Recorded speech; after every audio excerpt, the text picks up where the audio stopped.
Gostaria de agradecer a presença de vocês que compareceram, especialmente os palestrantes, a quem eu convido agora para compor a mesa. A doutora Maria Aparecida Rocha Cortis, advogada, membro do Comitê Multidisciplinar Independente, o CEMIND. O doutor José Norberto Campelo, presidente da Comissão Especial de Direito Eleitoral da Ordem dos Advogados do Brasil. E o doutor Antônio Modesto da Silveira, advogado, membro da Comissão de Ética Pública da Presidência da República. Eu sou Pedro Rezende, professor de Ciência da Computação na Universidade de Brasília, também membro do CEMIND. Para quem não conhece o CEMIND, a página na Wikipédia mostra quem somos, o que fazemos e o porquê do nosso interesse no tema desse seminário. Essa apresentação minha é uma homenagem a Aaron Swartz, a quem eu chamo de o primeiro Marte da ciberguerra, em palestras que tenho proferido recentemente. O roteiro da minha apresentação envolve esses 4 temas e subtemas. E no primeiro, quero inicialmente fazer uma abordagem conceitual de como um matemático como eu, envolvido em questões de cidadania, enxerga os conceitos de ética e de privacidade, para colocá-los como pano de fundo do debate que pretendemos conduzir aqui. Eu vou buscar no filósofo, talvez o de maior estatura intelectual vivo hoje, Jürgen Habermas, o conceito de ética. Ele classifica 3 tipos de proposições que ocorrem em tentativas de entendimento na comunicação humana, que de alguma forma aparecem na definição que ele dá para moralidade, e eu entendo a definição dele de eticidade como uma projeção intersubjetiva de questões morais.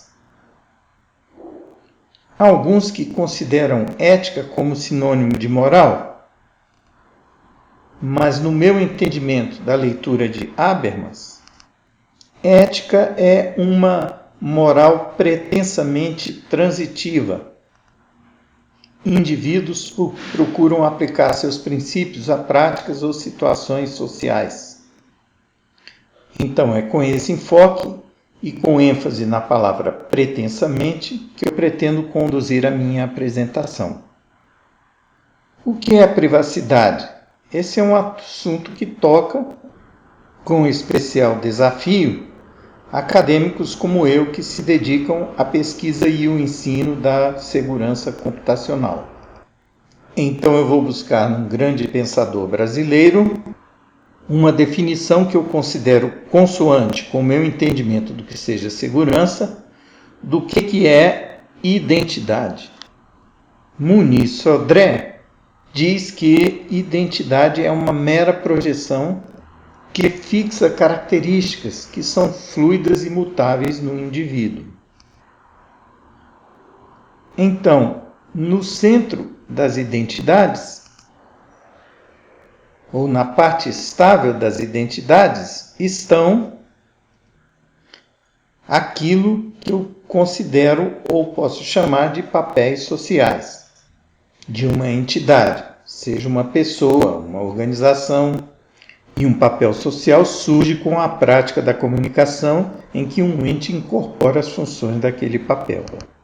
E a privacidade seria a capacidade de um ente exercer seus diversos papéis de maneira autônoma ou livre. Essa definição é inspirada em um estudo sobre a questão da identidade conduzida por um pesquisador de segurança computacional da Universidade Nacional da Austrália, Roger Clark. E com a perspectiva adicional de um aluno, economista, cônsul da Polônia, que recentemente concluiu o projeto final de graduação comigo, onde ele estuda por outro ângulo essa abordagem à privacidade, na qual ele mostra que essa definição de privacidade como autonomia para o exercício de papéis sociais, ela é, na verdade, uma manifestação semiológica do instinto de preservação, de autopreservação, que começa no instinto de proteção ao corpo físico, depois até a esfera de intimidade no lar, etc. Né? E o que acontece quando mergulhamos no mundo virtual da sociedade da informação, da informatização capilarizada, atingindo praticamente todas as práticas sociais? Acontece um fenômeno interessante que é o seguinte: com a virtualização, o indivíduo que exerce seus papéis sociais fica com a impressão que ele tem uma liberdade adicional de exercer esses papéis de uma maneira ainda mais independente. Quando os papéis sociais se virtualizam, com a intermediação tecnológica, essa ilusão de liberdade ou independência adicional, na verdade, se torna um risco maior para o instinto de autopreservação, porque na fronteira entre o mundo dos símbolos e o mundo da vida, a conexão se dá através da intermediação tecnológica, com as tecnologias de informação e comunicação. E o controle dessa intermediação pode não só inverter essa ilusória independência dos papéis sociais de um indivíduo, pode recriá-los num contexto mais rico para aquele que controla essa intermediação. Então essa imagem vai voltar lá na frente quando estivermos falando de convergência de interesses que nos preocupa a ponto de sugerir esse título do seminário. Se nós atentarmos para o que compõe os papéis sociais, quais são os elementos, no mundo virtual, os elementos que antes podiam ser representados por componentes de práticas sociais, aqui eles também se virtualizam e passam a ser representados também de maneira virtual. Então, por exemplo, uma representação sintática de um atributo de um indivíduo pode ser considerado, por exemplo, um traço biométrico de impressão digital ou de retina, etc. Né? Quanto mais disseminado o uso desse tipo de atributo sintático para reconectar papéis sociais de indivíduos, né, mais rica fica a possibilidade desse processo de recontextualização dos papéis sociais por quem controla as tecnologias intermediadoras. Bem, e para finalizar, por que isso acontece dessa forma? Essa ilusão e esse poder adicional de recriar o conceito de identidade por parte de quem controla a intermediação tecnológica numa sociedade informatizada. Busco aqui no filósofo Gilles Deleuze, falecido há pouco tempo, a definição que eu considero mais adequada para essa exposição do que seja o virtual. Deleuze tem uma definição interessante do que seja o virtual. Não é sinônimo de irreal, nem antônimo de real. O virtual, segundo Deleuze, é a indistinguibilidade entre o real e o irreal. Então, quando revisitamos a questão da privacidade, num contexto onde as pessoas se tornam dependentes ou voluntária ou desapercebidamente das intermediações tecnológicas para exercer seus papéis sociais, a questão do instinto surge novamente no contexto de o que está acontecendo com a privacidade nesse mundo de hoje. É um perigo real a erosão da privacidade na área digital que as denúncias recentes trazem à tona? Ou será que os riscos alardeados com essa erosão são irreais?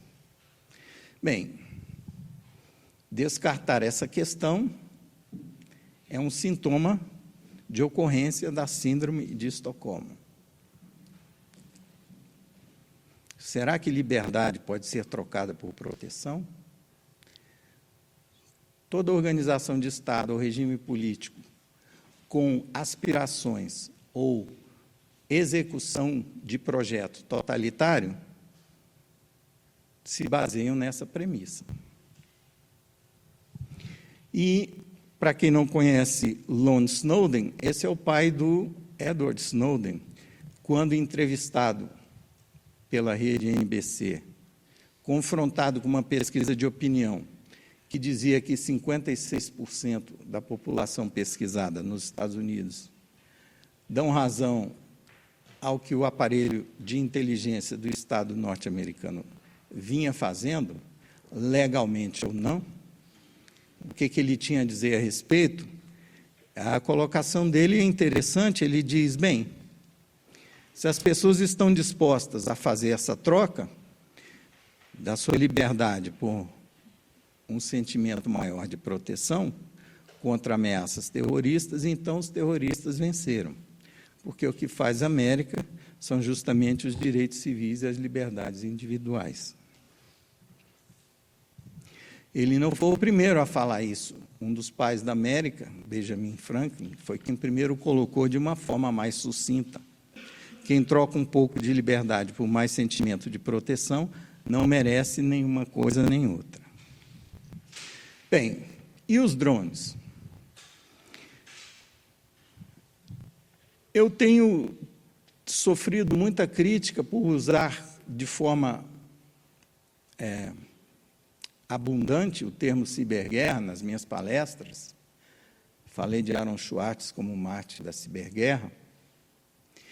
E as críticas são no sentido de que isso é um chavão que não faz sentido, não existe ciberguerra, não tem nada disso. A única coisa que poderia sinalizar algo no gênero foi um vírus que detonou com centrífugas no Irã, etc.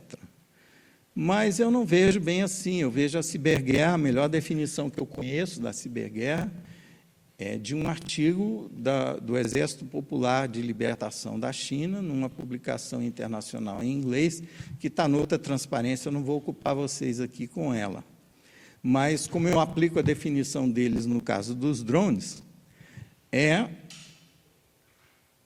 o que são os drones? A palavra em inglês quer dizer zangão, né? Mas, na verdade, é usado para designar um programa de armas táticas que convergem duas formas de guerra. A guerra cibernética são controlados por hardware e software, né? Seja para espionar, seja para destruir, com armas cinéticas. Então, aí, 2 mísseis e 4 bombas pendurados num drone. O objetivo do programa, segundo um relatório de 2009 da Força Aérea Norte-Americana, o objetivo final é que essas naves não tripuladas sejam abundantes a ponto de formarem enxames que desequilibrem espaços aéreos, possam reabastecer, rastrear e disparar automaticamente contra alvos selecionados de forma automática, promovendo uma revolução no papel dos seres humanos na guerra. Bem, então, agora eu vou revisitar o conceito que eu coloquei de ética, né? Eu estou projetando ali para que a plateia da mesa possa acompanhar sem precisar torcer o pescoço, correto? Com um pouco de prejuízo para a imagem para quem está na plateia. Mas a plateia... Tá? Sim, mas a imagem ficaria um pouco mais nítida se eu não estivesse projetando lá. Não é novidade, desde 59 os drones existem, só em 73 a sua existência foi admitida, começaram a carregar armas em 94, em 2001 estrearam em combate convencional no Afeganistão, mas, lamento dizer a vocês, estamos inaugurando uma nova fase no uso dos drones, que é a estreia em missão cruzada. No Iêmen, em 2012, houve um ataque com drone, cujo alvo era civil, num país que não está oficialmente em guerra.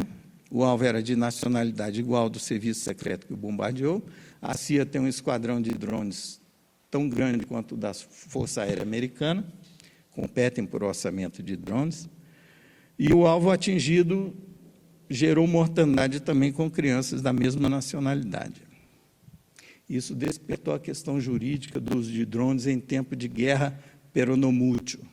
guerra que não é cibernética, ou não é fria. Temos muitos viúvos da Guerra Fria aí dizendo que não tem que se ficar criticando quem usa drones, porque o alinhamento com a potência hegemônica precisa ser automático. Acho que estamos no momento de ter que revisitar esse conceito, e um dos motivos dessa palestra é levantar essa questão. Então, onde que a pretensão de um princípio moral se apresentar como princípio ético aparece, por exemplo, nesse infograma do Terra que eu usei para fazer essas palestras. Onde você lê esse título aí, Drones, o lado oculto da guerra contra o terror, dependendo do referencial, do ponto de referência que você está, você pode ler de outra forma. É o terror em favor do lado oculto da guerra. E também um relatório da Força Aérea Americana pode ser lido de outra perspectiva, né? Uma revolução no papel dos seres humanos na guerra. Se vivemos numa época onde impera a ideologia humanista, o centro de tudo deveria ser o homem, o ser humano. Não teria que ser questionado o papel da guerra nos seres humanos com a evolução tecnológica? Pretensamente, portanto, aí em itálico. A pretensão de que a moral é extensiva a terceiros, de quem detém o poder, não deve ser só pelo fato de se deter o poder. Deve haver uma questão semiológica aí. Bem, por que a biometria é importante nesse contexto, em que drones são armas táticas dessa guerra que é, que não é, que é cibernética, que não é, que a gente está vivendo, que pode alcançar qualquer um? Qualquer um? Vamos chegar lá. Bem, o FBI diz, nessa matéria, que ele está agressivamente construindo uma base de dados biométrica que é internacional em escopo. Quem mais está interessado na base de dados biométricas do FBI? Muita gente, inclusive empresas que terceirizam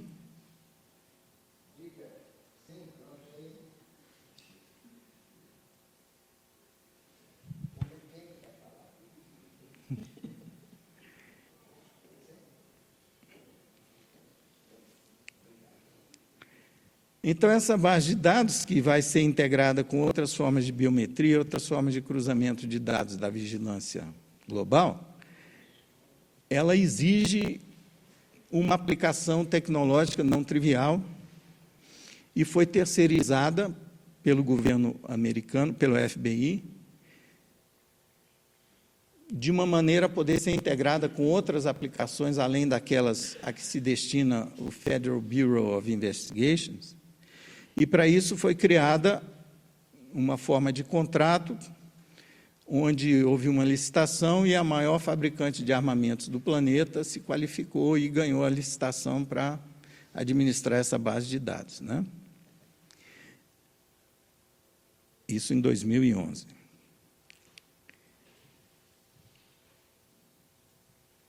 A questão é, a que serve essa base de dados que agrega praticamente tudo? Entre outras coisas, para rastrear indivíduos em tempo real que estão lastreados na base de dados, né? A instalação de câmeras nas ruas das grandes metrópoles parece que é um processo irreversível, que está mais avançado na cidade de Londres, e a pressão para que as bases de dados já existentes, ou que de uma forma ou de outra podem ser agregadas por razões de Estado ou por funcionalidades que já estão legalmente constituídas, continua aumentando para que outros interesses possam fazer uso da mesma capacidade de recontextualização dos papéis sociais que instrumentam a prática do vigilantismo, né?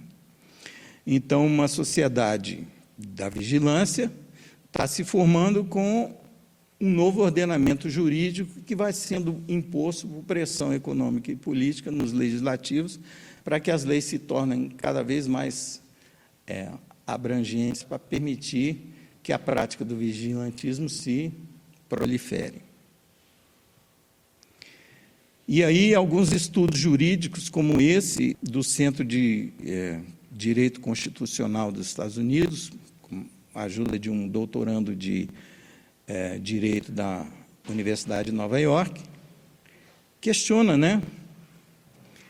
Quem é que vai usar essa base de dados que o FBI está montando de forma terceirizada com a maior fabricante de armamentos do planeta?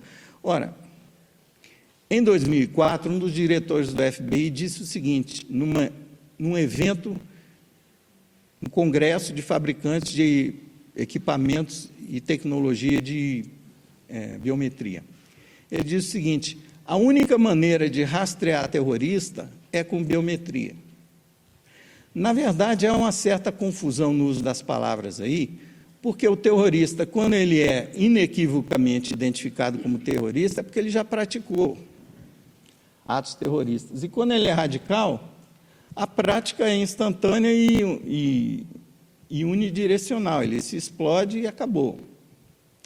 Então, o que o diretor deveria estar dizendo é que a única maneira de rastrear suspeitos é com biometria, que é como é possível você vincular papéis sociais de quem está querendo apresentar disfarces para exercer com mais eficácia seus papéis sociais que são reprovados pela sociedade, como é o caso dos terroristas de fato, né?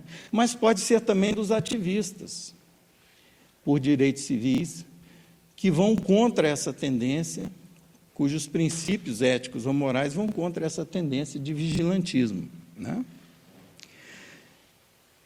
Eu, como pesquisador de segurança computacional, eu estou convencido de que não importa o que digam as leis, Constituição, lei ordinária, resolução de tribunal, o que seja, a respeito de privacidade, garantindo o direito de privacidade, essa garantia é completamente vazia de poder ser exercida, ela é inexercível contra quem controla as tecnologias intermediadoras dos papéis sociais. E quanto mais difundida a biometria, mais alvejáveis se tornam todos na barganha frankliana. Um dos argumentos que eu tenho ouvido em relação à importância do que eu estou querendo colocar para vocês aqui é o seguinte, não, mas isso já está disseminado, tem todo mundo está usando, mas uma coisa que não ocorre para quem está sob o efeito da síndrome de Estocolmo virtual é a seguinte, uma base de dados com dados biométricos obrigatória para todo cidadão maior de 18 anos tem um valor estratégico militar inestimável, comparado a uma base de dados onde a adesão é opcional. Então, rastrear meu perfil no Facebook ou no Orkut, por exemplo, não vai ter efeito nenhum, porque eu optei por não ter Facebook. É um direito meu. Agora, como eleitor e funcionário público, eu não posso optar por não exercer o meu papel social de eleitor. Eu perco meu emprego. Eu perco o direito de viajar.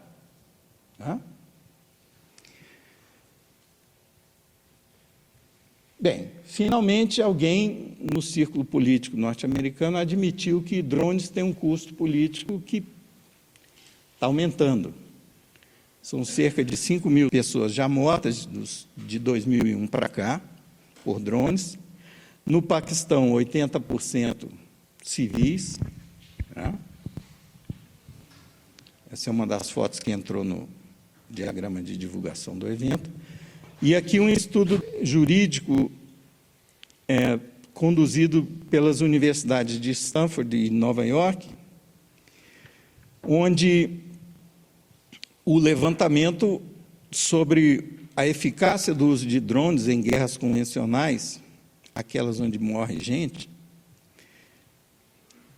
concluiu que a justificativa oficial para o uso de drones em território do Paquistão, que supostamente é um país aliado de quem está mandando os drones, só se aplica em 2% dos ataques. Os outros 98% só causam assassinatos colaterais.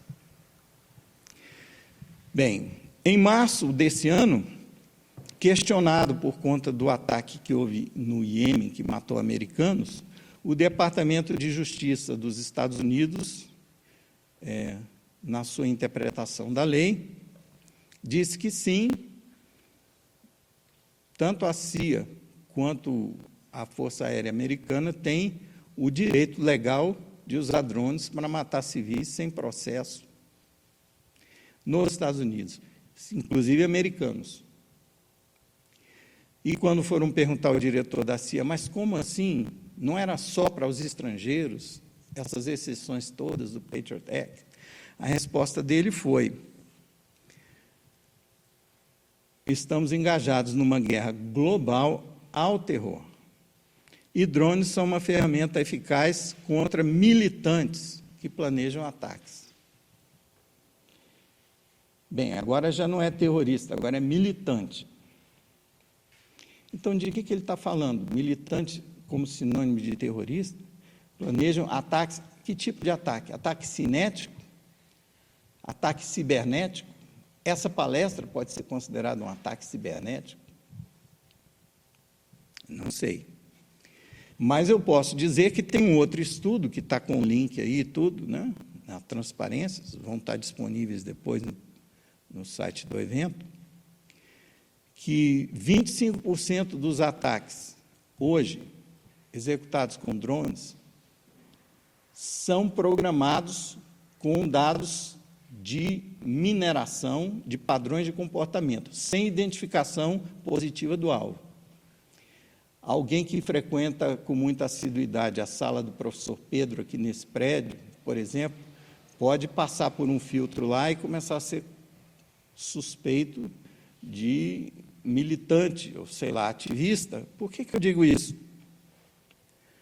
Bem, antes de dizer por que eu digo isso, vamos refletir um pouco sobre a natureza global dessa guerra ao terror.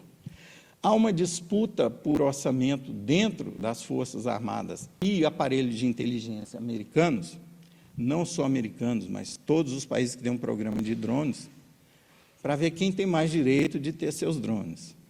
E a quarta frota, que foi reativada no Atlântico Sul em 2009, também quer seus drones. Ela quer drones de verdade, não esses de brincadeira que ela está, por enquanto, podendo usar nos seus navios. E os motivos são os mais... qual seria o adjetivo? Exóticos, talvez, não curiosos possíveis, né? Na hora que for preciso usar de verdade, o pessoal que tem que estar treinado, tem que saber usar, porque a necessidade vai surgir de repente. Na América do Sul. E aqui? Bem, aqui, nesse mesmo ano, 2011, o Valor Econômico passou o recado. Nós também estamos nessa. Suponho que é a guerra ao terror, né? Que inclui ataques virtuais. Que ações são essas? Bem, selecionado aí em amarelo, trechos da matéria de capa do Valor Econômico, com um assessor da Presidência da República para a Segurança Institucional, dizendo que quanto mais se destaca no cenário internacional, mais o Brasil desperta o interesse dos hackers. Sim, mas o que deveria preocupar o governo brasileiro em relação à soberania, o papel dele, né? Não seriam os interesses das grandes potências? Dos hackers, panela de pressão, pichação de site. Mas o que está preocupando mesmo esse pessoal que foi entrevistado para essa matéria é a ascensão de um novo tipo de hacker, o chamado hacker ativista, aquele que tem aspirações ideológicas. Que aspirações são essas? Bem, o recado vem da OTAN, está ali. Divulgou um relatório que pautou essa matéria de capa do Valor Econômico, com o surgimento de ativistas hackers, pode levar a uma nova classe de conflitos internacionais entre grupos e nações. Quem são esses hacktivistas?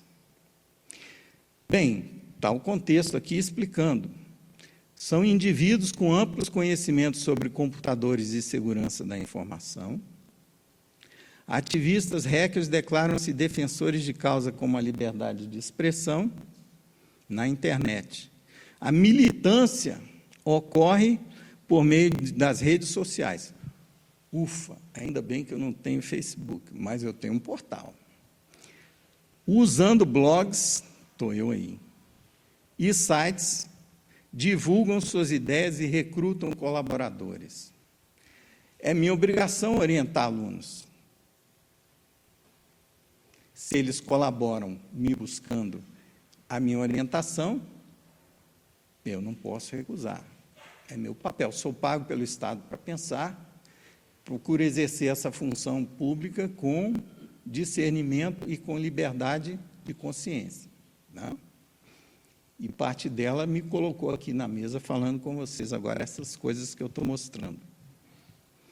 Então, segundo a OTAN, o novo inimigo somos eu e quem compartilha das preocupações que eu estou colocando aqui para vocês.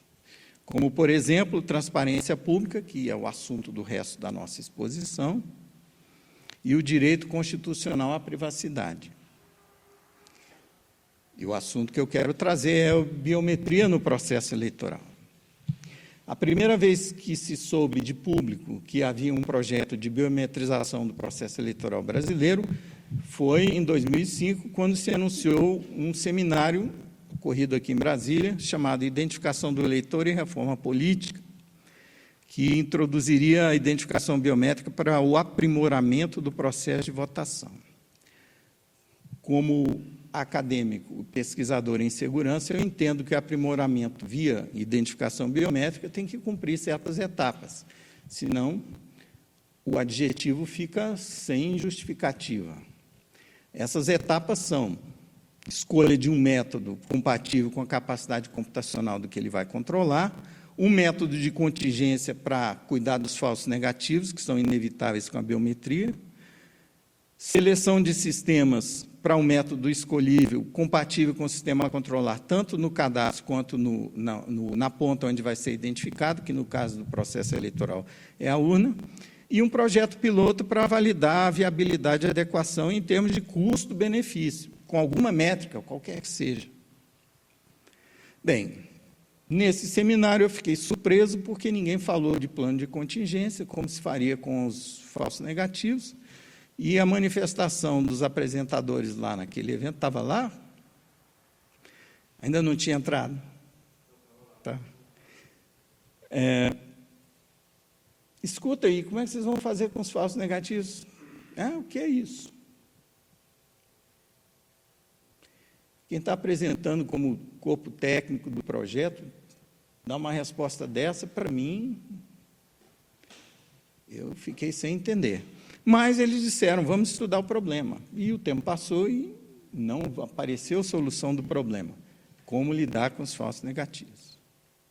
Até que surgiu em 2007 um edital para, não sei se foi edital, surgiu um projeto piloto, primeira fase, com uma licitação muito estranha. Nós que ainda não compunhamos o Comitê Multidisciplinar Independente, mas auxiliávamos partidos políticos que se sentiam prejudicados com o processo, entramos com representação no Ministério Público e no TCU e não deu em nada, que parecia estar querendo implementar algo parecido com as etapas 3 e 4. E a explicação do que estava acontecendo vinha num relatório de gestão final, o último que foi publicado pelo Tribunal Superior Eleitoral.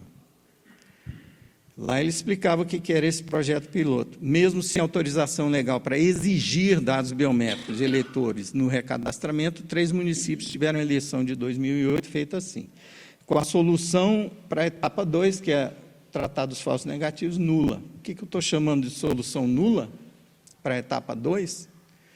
Bem, é um processo meio esquizofrênico. É o seguinte, para o público, o problema não existe.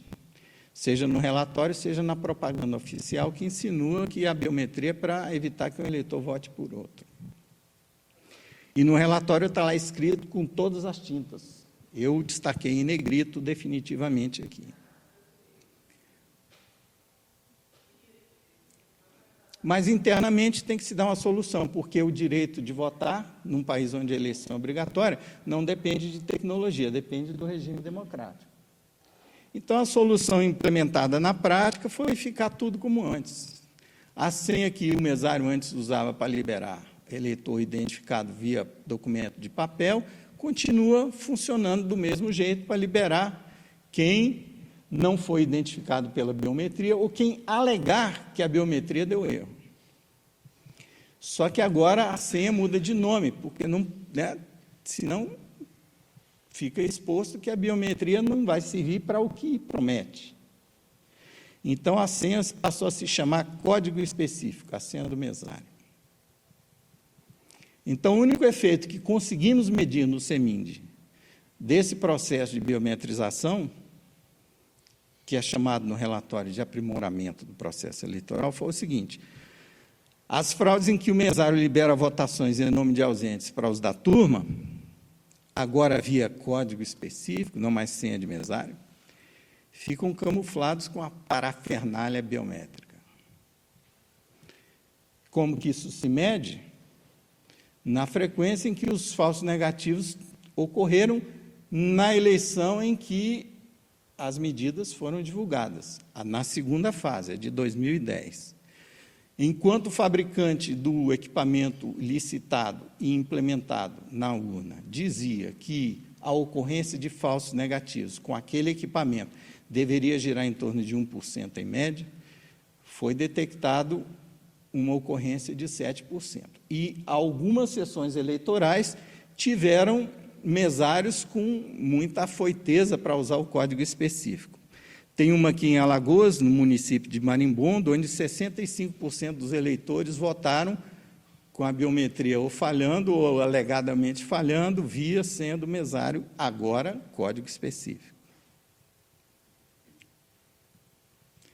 Bem, como foi o processo decisório para se implementar a biometria no processo eleitoral, que pulou a etapa 2, depois a etapa 2 entrou ali como uma coisa meio esquizofrênica, meio sonsa. O único rastro que eu consegui encontrar foi uma matéria no ano de 2007, quando aconteceu a primeira fase. A segunda foi 2010. 2007, a preparação, 2008, a execução. Uma visita do embaixador norte-americano ao presidente do TSE, onde foram trocar informações sobre os processos eleitorais respectivos. Bem, eu vou terminar com algumas reflexões e a doutora Aparecida Cortes retoma onde eu parei. Eu fico só no código específico, que é uma questão técnica que camufla o efeito real. Na verdade, é um processo virtual, né? Então, o que é real, o que é irreal é discutível, nós não vamos resolver nunca essa questão, porque é virtual, se Deleuze estiver certo sobre a natureza do virtual. Tá? Mas tem questões jurídicas também que precisam ser trazidas à tona, então, por isso, a dobradinha aqui. Mas, antes de terminar, como eu vejo tudo isso? Eu vejo assim: resgato Mussolini, que disse que a essência do fascismo é a convergência de interesses entre big business e big government. Professor, mas o senhor é conspiracionista, o senhor é paranoico.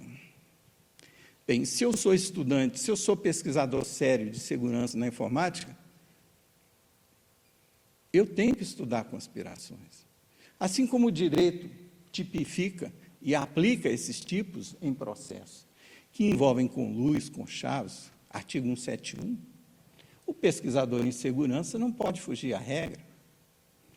Então, se eu faço uma abordagem semiológica a conspirações, eu vejo que há um truque neurolinguístico aí, que as pessoas estão sendo fisgadas por ele, quando tentam escapar de questões incômodas, acusando o mensageiro de paranoico ou conspiracionista. Do ponto de vista semiológico, uma conspiração, na prática, para ser eficaz, ela tem que parecer apenas mera teoria. Então, eu concluo que existem certos tipos de conspiração que não podem ser demonstradas, porque elas surgem por uma convergência de interesses que não requerem comunicação direta entre os convergentes para que o elo de convergência de interesses se estabeleça. No caso das tecnologias de informação e comunicação, habilitando o vigilantismo, o poder do Estado, ou o poder econômico de quem providencia ou aparelha o Estado com as tecnologias de comunicação, é um exemplo típico para mim de conspiração tácita. As denúncias do Snowden, na minha opinião, estão revelando isso claramente. Em relação à paranoia, eu busco no Ruais os possíveis significados. E um deles é o seguinte: a paranoia, ela, no sentido original da palavra grega, ela também significa um conflito entre mente e espírito, um problema da mente com o espírito. Se vivemos numa sociedade materialista, consumista, utilitarista, que confunde espírito com mente, essa situação de distúrbio entre a mente e o espírito é percebida como um distúrbio psicológico, como uma doença, como um desvio de comportamento. Mas não precisa ser se você considerar que o espírito é algo que pode ser diferente da mente. Em sendo assim, quem privilegia o espírito nesses momentos de conflito que aparecem como paranoia, tem uma bússola para se guiar. E muitas vezes essa bússola aponta um comportamento que não parece racional. Para que eu me expor a risco de botar um alvo na minha cabeça, como se eu fosse inimigo da OTAN, fazendo uma palestra como essa, expondo tudo isso? Isso não faz sentido. Meus colegas de departamento, em grande maioria, não querem se incomodar com essa falta de razão do colega. Não?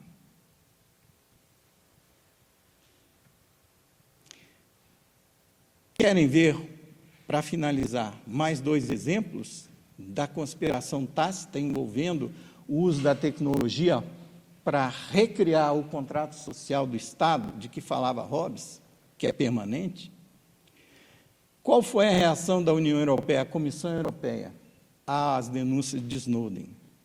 Basicamente o seguinte: nós também queremos. As leis europeias engessam as alianças do Estado com as empresas e a gente não vai poder desenvolver a tecnologia dos drones e do vigilantismo com a mesma agilidade que o nosso concorrente do outro lado do Atlântico.